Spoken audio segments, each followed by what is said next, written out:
নষ্ট না করে আমাদের আরও একজন বক্তা হাফেজ মাওলানা আজিমউদ্দিন সাহেব হাড়োয়া তানাকে এই প্রোগ্রাম সম্বন্ধে আলোকপাত করার জন্য বল।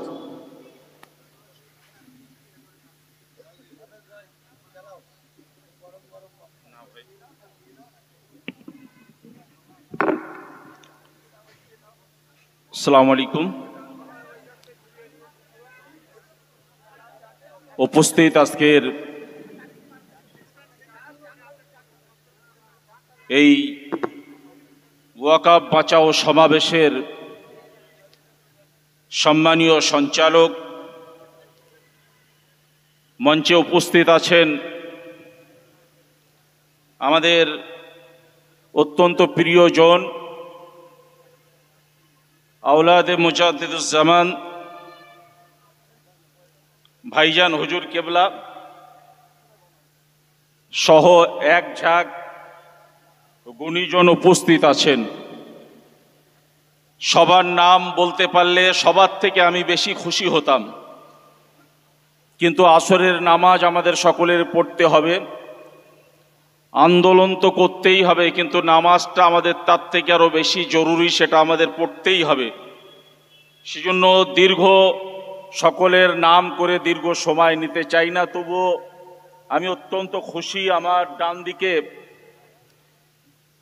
জমিয়তুল উলামা হিন্দের উত্তর 24 পরগনা জেলার সাধারণ সম্পাদক জনাব হজরত মাওলানা আরিফ রেজা সাহেব আছেন, আর বাম দিকে জমিয়তুল উলামা বাংলার জেলা সম্পাদক শিক্ষক শফিকুল ইসলাম সাহেব আলহাজ শফিক সাহেব আছেন। আরও আমার বন্ধু সিয়াম, মাতাবুর ভাই, সিদ্দিক ভাই, আমাদের ইমরান সহ আমাদের হেজবুল্লাহ ভাইকেও দেখছিলাম, আরও অনেকেই আছেন। সকলকে মোবারকবাদ, এবং সবথেকে বেশি কুর্নিশ এবং মোবারকবাদ আপনাদেরকে। আমি বক্তব্য দীর্ঘ করতে চাই না, আপনারা সব কিছু জানেন, জেনে বুঝেই এসেছেন। শুধু আমাদের পরীক্ষা দেওয়ার সময় এসেছে। এই পরীক্ষায় আমরা উত্তীর্ণ হব না পরাজয় বরণ করব, তার সিদ্ধান্ত নেওয়ার সময়ও আমাদের এসেছে। তবে হতাশ হবার কোনো কারণ নেই। বিভিন্ন জায়গায় অনেক মানুষ আলোচনা করছেন, আমি অন্তত ব্যক্তিগতভাবে মনে করি যে আমরা যেহেতু খালিদ বিন ওলীদের জাত, ফলে আমরা হতাশ হই না। আমাদের সামনে যত মুসিবতই আসুক, যত পরীক্ষায় আসুক, আল্লাহ সুবহানাহু ওয়া তাআলার প্রতি ভরসা করে আমরা সেই পরীক্ষা দেওয়ার জন্য প্রস্তুত ইনশাআল্লাহ। সেজন্য হয়তো লোকসভা এবং রাজ্যসভা উভয় সভাতে তারা বিল পাশ করেছেন সংখ্যাধিক্যের জেরে। আপনারা জানেন যে একটা বাবরি মসজিদ ভেঙে সেখানে রাম মন্দির করার জন্য 500 বছর তাদের সময় লেগেছে। অনেক মামলা মোকদ্দমা, অনেক রক্ত, অনেক জীবন চলে গেছে। সেজন্য আরএসএস আর মোদি তারা কৌশল করে যে না, জোর করে আর বাবরি মসজিদের মতো কোনো মসজিদ, দিল্লির জুমা মসজিদ ভাঙা যাবে না, আজমির শরীফের খাজা বাবার দরগা আর ভাঙা যাবে না, এভাবে ভাঙা যাবে না। আবার 500 বছর লড়াই করতে হবে, অনেক রক্ত যাবে, অনেক জীবন যাবে। ফলে খুব সহজেই আজমিরের দরগা দখল নিতে হবে, খুব সহজেই দিল্লির জুমা মসজিদ আমাদের কেড়ে নিতে হবে। সেজন্য আইন তারা নিয়ে এসেছে, তারা পার্লামেন্টে পাশ করেছে, তারা রাজ্যসভাতেও পাশ করেছে। এখন সেই আইন তারা কার্যকর করার জন্য চেষ্টাও করছে।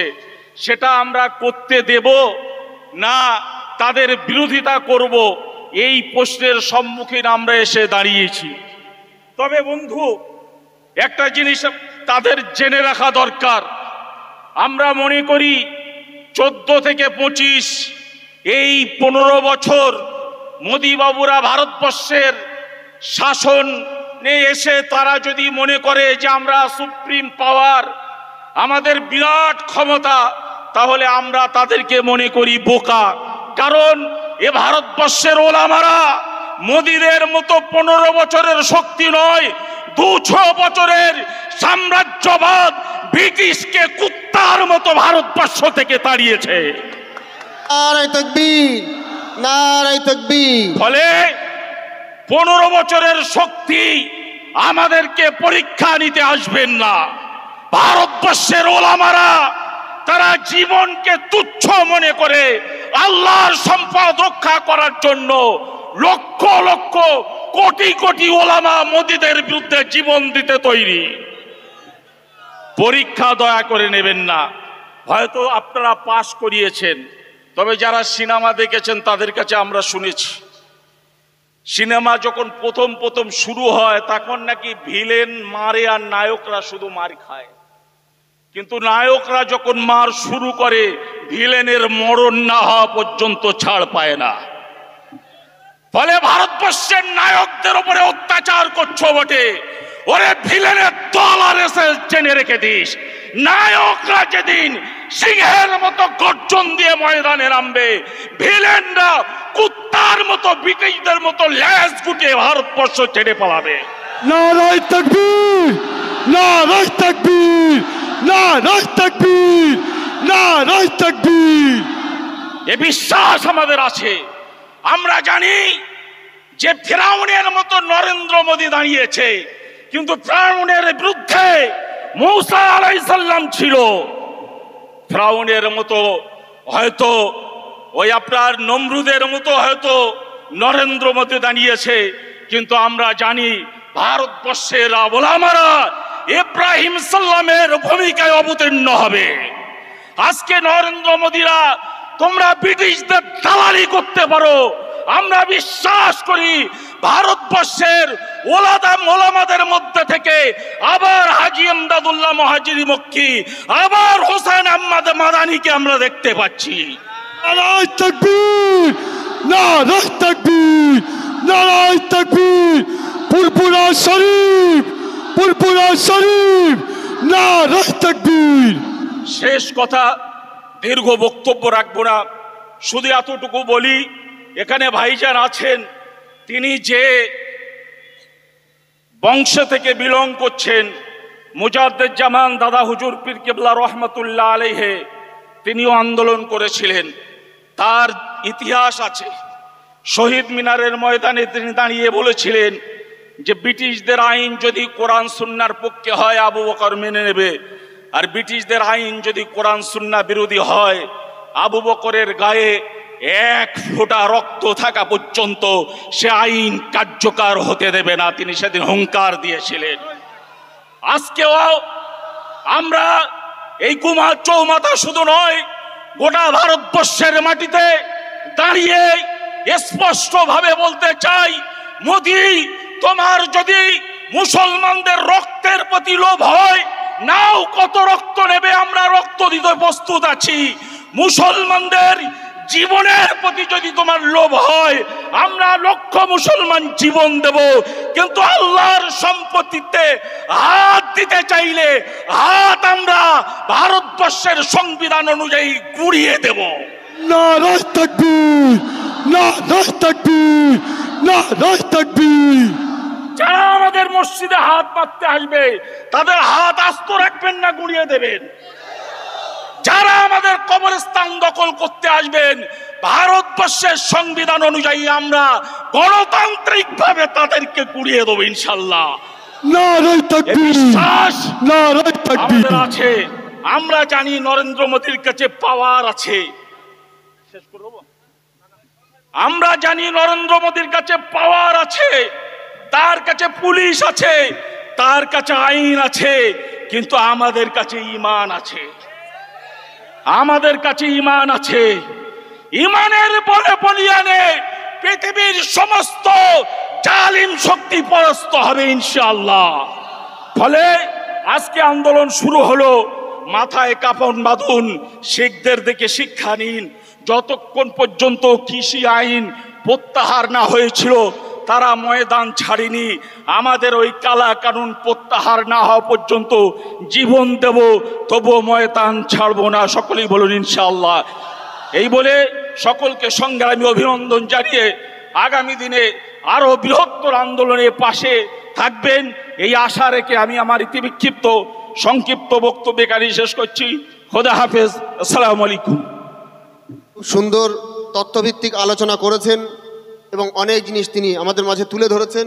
এরপরেই খুব সংক্ষেপে এই যে অনুষ্ঠান আপনারা দেখছেন, তিনি একজন অর্গানাইজার, তিনি খুব সংক্ষেপে আমাদের সম্মুখে বক্তব্য রাখবেন। মাওলানা ইনজামুল চিশতি হিজলিয়া।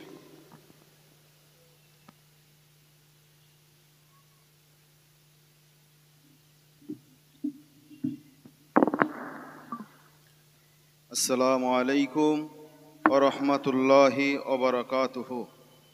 قال الله تعالى في كلامه المجيد الفرقان الحميد كم من فئة قليلة غلبت فئة كثيرة بإذن الله الله مع الصابرين। আজকের আমাদের এই অনুষ্ঠান আমাদের ওয়াকাফ বিলের জবাবটা পাচ্ছি না, তাহলে প্রথমেই তো অবস্থা খারাপ। আসসালামু আলাইকুম ওয়া রাহমাতুল্লাহ। আলহামদুলিল্লাহ আলহামদুলিল্লাহ আলহামদুলিল্লাহি ওয়া কাফা ওয়া সালামুন আলা ইবাদিহিল্লাযীনা ইসতাফা, আম্মা বাদ। বিসমিল্লাহির রহমানির রহিম। সম্মানিত আজকে এই প্রতিবাদ সভা সংশোধনীয় যে ওয়াকফ বিলের প্রত্যাহার করার, সেটা যে ফিরিয়ে নিতে হবে, তার জন্য যে আজকে আমরা দিকে দিকে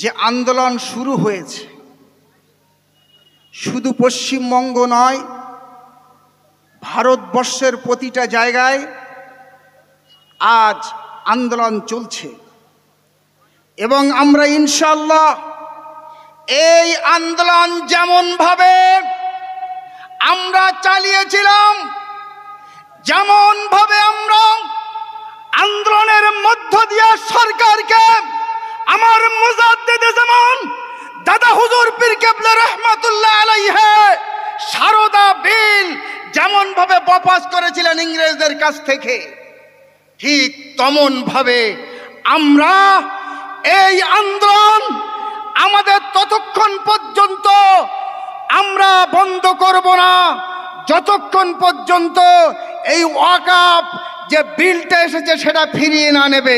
সবাই রাজি আছেন তো? নারায়ে তাকবীর। প্যারে হাজিরানে মজলিস, আমাদের একটা সংগঠন আছে, আমরা অন্য কোনো সংগঠনের জন্য নয়, আজকে আমরা আজ একটাই সংগঠন, মুসলিম পার্সোনাল ল। মুসলিম পার্সোনাল ল বোর্ড আজকে ঘোষণা করে দিয়েছে 5টা স্টেটের 5টা বড় বড় শহরকে বন্ধ করে দেবে। তার ভিতরে আমাদের কলকাতা আছে, তার ভিতরে আছে দিল্লি আছে, তার ভিতরে চেন্নাই আছে, তার ভেতরে হায়দ্রাবাদ আছে। এমন করে 5-7টা এরকম বড় বড় শহরকে বন্ধ করে দেবে। সরকারকে প্রাথমিকভাবে এটাকেই বলতে চাচ্ছি আমরা যে কোনোভাবেই এই বিলটাকে ফিরিয়ে নিতেই হবে। তার একটা মাত্র কারণ হলো, আজ যদি এই বিলটা জারি থাকে, এই বিলটা যদি থেকে থাকে, এই বিলটা যদি আজকে ওইভাবে যদি আমরা আন্দোলন করে না রাখি দেই, কালকে আমাদের কবর দেওয়ার জায়গাও এরা দেবে না, কবর দেওয়ার জায়গা দেবে না। আমাদের মসজিদগুলোকে নামাজ পড়ার জন্য এরা বন্ধ করবে। আজকে ওই উত্তরপ্রদেশের, আমি নাম ধরে বলছি, যোগী, সে বলছে কি, ওই যোগী বলছে যে এরা এখন পিঁপড়ের চালার মধ্যে, গর্তের মধ্যে ঢুকে গেছে। কথা বললে 2 লক্ষ টাকা। আরে 2 লক্ষ টাকা কেন, জাহাজটা দিয়ে দেবো ইনশাআল্লাহ। নারায়ে তাকবীর, নারায়ে তাকবীর।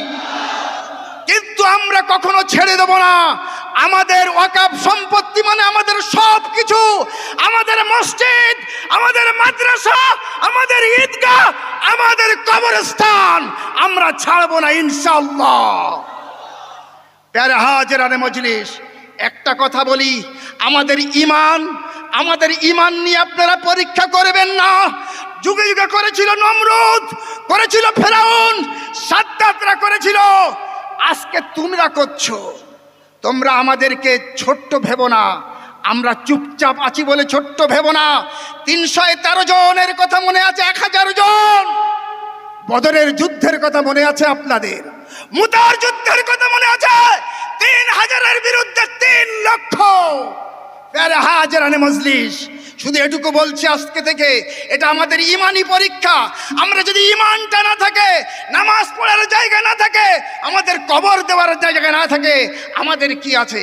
আমাদের পূর্ববর্তী সন্তানাদিকে, আমাদের জেনারেশনকে কি বলবো আমরা? প্যারা হাজিরানে মজলিস, এমন করে আমরা কোনো দল মত নয়। আজকে আমাদের বসিরহাটেও আন্দোলন চলছে। বসিরহাটের সর্বভারত সিদ্দিকিয়া আমিনিয়া ওলামা পরিষদের পক্ষ থেকে খুব শিগগিরই প্রেস কনফারেন্স হবে। সাথে সাথে টোটাল রাজ্য জুড়ে আমরা এমনভাবে যে যেখান থেকে ডাকছে, আমরা সবাই একতাবদ্ধভাবে এমনভাবে আমরা এগিয়ে আসবো, বলুন ইনশাআল্লাহ। এবং যতক্ষণ পর্যন্ত না ফিরিয়ে নেবে, আমরা রাজপথ ছাড়বো না, এমন করে আন্দোলন করবো, বলুন ইনশাআল্লাহ। ওমা আলাইনা ইল্লাল বালাগ। আসসালামু আলাইকুম ওয়া রাহমাতুল্লাহ। ভাই আনোয়ার সাহেবকে অসংখ্য ধন্যবাদ।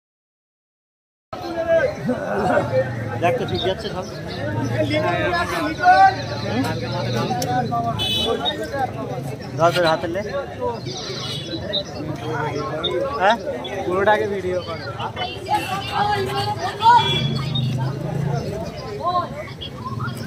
এমনি এক্ষুনি নেমে যাচ্ছে এই ব্যাগ নিয়ে।